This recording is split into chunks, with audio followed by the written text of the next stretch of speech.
জানেন, যুক্তির পৃথিবীর বাইরে একটা বিশাল জগৎ হয়, যেটা বিশ্বাসের পৃথিবী।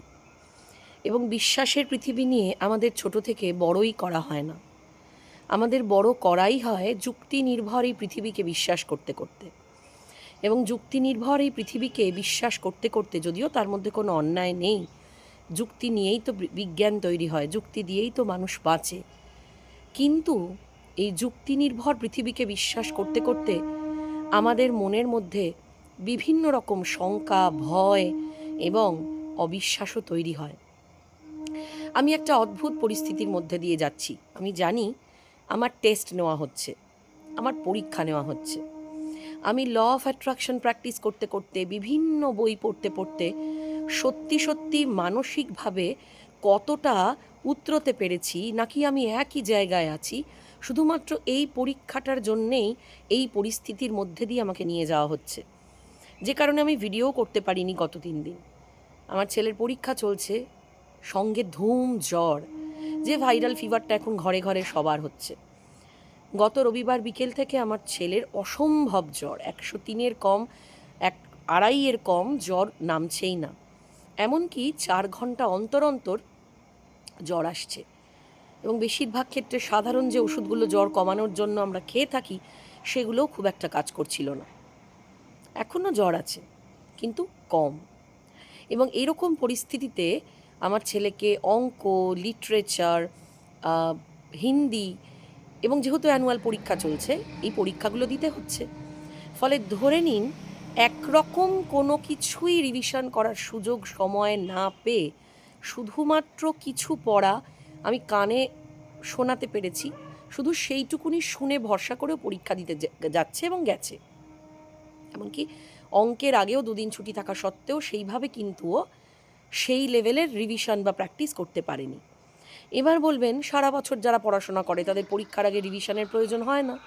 কিন্তু এমন অনেক বাচ্চা আছে, রাদার বেশিরভাগ বাচ্চা আছে, যারা সারা বছর পড়াশোনা করে না, যারা পরীক্ষা এলেই কোমর বেঁধে পড়াশোনা শুরু করে। আমার ছেলেও তাদের মধ্যে। ফলে এই ধরনের বাচ্চাদের ক্ষেত্রে পরীক্ষার আগে রিভিশন কিন্তু অন্যতম গুরুত্বপূর্ণ। এবার যদি এরকম একটি বাচ্চা পরীক্ষার ঠিক আগে এবং প্রতিটি পরীক্ষার আগেই ধুম ঝড়ে আক্রান্ত হয়ে প্রায় ঘুমিয়ে এবং শুয়ে থাকে, এতটাই দুর্বল যে ওঠার ক্ষমতা নেই, তাহলে তার মায়ের কী অবস্থা হয়? এইবারেই এলো আমার বিশ্বাসের পরীক্ষা। আমি যুক্তিনির্ভর পৃথিবীতে বাস করতে করতে ল অফ অ্যাট্রাকশনের হাত ধরে এমন একটা পৃথিবীতে এসে পড়েছিলাম যেখানে সব সম্ভব। প্রতিনিয়ত প্রতিটা বইতে, ভালো ভালো নতুন নতুন ভিডিওতে, বিভিন্ন ভালো ভালো বিশাল বিশাল দিগ্গজ পণ্ডিত যারা ল অফ অ্যাট্রাকশন এবং ম্যানিফেস্টেশন নিয়ে কাজ করেন, দীর্ঘদিন কাজ করেছেন এবং তাদের বহু বড় বড় ম্যানিফেস্টেশনের গল্প আছে, তারা বারবার প্রতিনিয়ত একটাই কথা বলেছেন যে যুক্তির বাইরে গিয়েও একটা বিশ্বাসের জগৎ আছে, যেখানে সব সম্ভব। আপনি যেটাই বিশ্বাস করবেন সেটাই সম্ভব। এমনকি সেই বিশ্বাসের জোর দিয়েই তো থমাস অ্যালভা এডিসন বিশ্বাস করেছিলেন যে এই অন্ধকারময় পৃথিবীতে একদিন বাল্ব নামক একটা জিনিস চলবে এবং সেই থেকে ইলেকট্রিকের মাধ্যমে আলোকময় হবে পৃথিবী। এবং সত্যি পৃথিবীটা আলোকময় হয়েছিল এবং সেই আলোকময় পৃথিবীতেই আজ আমরা বাস করি। কিন্তু সেদিন থমাস অ্যালভা এডিসনের চারপাশেরও প্রচুর মানুষ ভেবেছিলেন এটা শুধুমাত্র একটা পাগলামি। এরকম আবার হয় নাকি?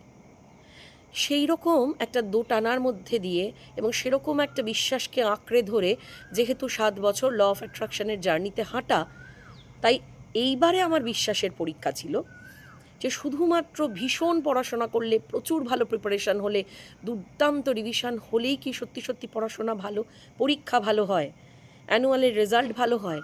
হ্যাঁ, তাই তো। যুক্তিনির্ভর মাথা তো তাই বলছে। অন্যদিকে আমার ল অফ অ্যাট্রাকশন প্র্যাকটিস করা মন বলছে এ পৃথিবীতে সব সম্ভব। অনেক দিন আগে পড়া কোনো একটা চ্যাপ্টার হয়তো কোনো দৈব বলে, হয়তো কোনো একটা অসম্ভব পজিটিভ শক্তির প্রার্থনার বলে, ঠিক সময়ে ঠিক জায়গায় হট করে কেউ মনে করিয়ে দিল। হয়তো এমন কিছু ডাউনলোড হলো যেটা আমি আশাই করিনি যে ওই সময় ওই মুহূর্তে পরীক্ষার হলে সেটা মনে পড়বে বা ডাউনলোড হবে। ফলে এইবারের পরীক্ষায় এরকম একটা চূড়ান্ত ক্রাইসিসে আমি কিন্তু ভয় পাইনি। রাদার আমার বারবার মনে হচ্ছিল এত কম রিভিশন করেও নিশ্চয়ই আমার ছেলে ভালো রেজাল্ট করতে পারবে, কারণ এই পৃথিবীতে সব সম্ভব। আমি নিরন্তর প্রার্থনা করেছি, আমি নিরন্তর শুধু এই প্রার্থনা করেছি ঈশ্বরের কাছে, ইউনিভার্সের কাছে, আমার নিজের বিশ্বাসের কাছে, আমার ছেলের আত্মার শক্তির কাছে, যে সঠিক সময় সঠিক জিনিস না পড়লেও, বহুদিন আগে পড়লেও, হয়তো এটা শেষ মুহূর্তে রিভিশন করা গেল না, তারপরেও মনে পড়বে। মনে পড়ে। এরকম ঘটনা বহু বহু বহু নজিরবিহীন ঘটনা পৃথিবীতে প্রতিনিয়ত ঘটে। আমাদের দুর্ভাগ্য যে সেগুলোকে আমরা বিশ্বাস করতে পারি না, কারণ আমাদের বিশ্বাস করতে শেখানো হয়নি। যদি বিশ্বাস করতে পারতাম তাহলে এতটা স্ট্রেস, এতটা টেনশন, এতটা ভয় হতো না। যেরকম একটা অদ্ভুত সাহস ভর করে আছে আমার মধ্যে এই ফেজটায়, আমি সত্যিই জানি না কেন। আজকে যখন ছেলেকে পরীক্ষা দিতে ঢুকিয়ে ভীষণ দুরু দুরু বক্ষে পরীক্ষা হলের বাইরে বসে আছি আর ভাবছি ও যেন শান্ত মাথায় ঠান্ডা মাথায় পরীক্ষাটা দিতে পারে, আর যেন জ্বর না আসে, প্রতিনিয়ত মনের ভেতর থেকে কেউ যেন একদম বলে উঠছিল, কোনো ভয় নেই, সঠিক সময় সঠিক জিনিস ঠিক ওর মনে পড়বে। তা সেও বহুদিন আগেই পড়া হোক, বা হঠাৎ হয়তো এমন কোনো একটা জিনিস যেটা কোনো দিনও পড়েনি, কিন্তু ওর ইনটিউশন বলে নিশ্চয়ই ওর মাথায় মনে কাজ করবে, যেটাও পরীক্ষার হলে গিয়ে নামিয়ে আসতে পারবে। এটাই তো বিশ্বাসের শক্তি। এতদিন হয়নি, বিশ্বাস করুন। আমি এর আগে অনেক অনেক ভিডিও বানিয়েছি এবং বেশ কিছু ভিডিওতে আমি বলেছি আমার ছেলের পরীক্ষা চললে আমি ভীষণ ভয় থাকি, কিন্তু এই বছর প্রথম এই রকম ক্রাইসিসে আমার ছেলে পরীক্ষা দিচ্ছে, বাট স্টিল আমার মনে একটাই কথা, এই পৃথিবীতে বিশ্বাস করলে সব সম্ভব। আমি জানি এত অল্প রিভিশনেও আমার ছেলের পরীক্ষা নিশ্চয়ই ভালো হবে। তাই ভাবলাম আজকে অন্তত এইটুকুনি আপনাদের সঙ্গে শেয়ার করি, যে যে পরিস্থিতিতে যেভাবে যেখানে আছেন একটু উল্টো করে বিশ্বাস করে দেখুন, এই পৃথিবীতে কিন্তু সত্যিই সব সম্ভব। আপনি মন থেকে, প্রাণ দিয়ে, অন্তর থেকে যা বিশ্বাস করবেন, আপনি সেটাই, আপনার পরিস্থিতি সেটাই তৈরি হবে। আমি অত্যন্ত কঠিন পরিস্থিতির মধ্যে দিয়ে যেতে যেতেও এটা আজকে প্রাণপণে লাস্ট 3-4 দিনে গভীরভাবে রিয়েলাইজ করেছি। আমার জীবনের বহু ক্ষেত্রে এটা হয়েছে, কিন্তু রিয়েলাইজ করিনি এত গভীরভাবে। আজ প্রথম রিয়েলাইজ করলাম। প্লিজ ট্রাই করুন, যেখানে যে অবস্থায় যত ভয়ঙ্কর বিপদ অসুবিধার মধ্যেই থাকুন না কেন, মনে মনে বিশ্বাস করুন সব সম্ভব। আপনি একটা অসাধারণ পরিস্থিতির মধ্যে আছেন, আপনার সব কিছু ফেভারেবল, আপনি যা চাইছেন সেটাই হচ্ছে, আপনি সেটাই পাওয়ার যোগ্য।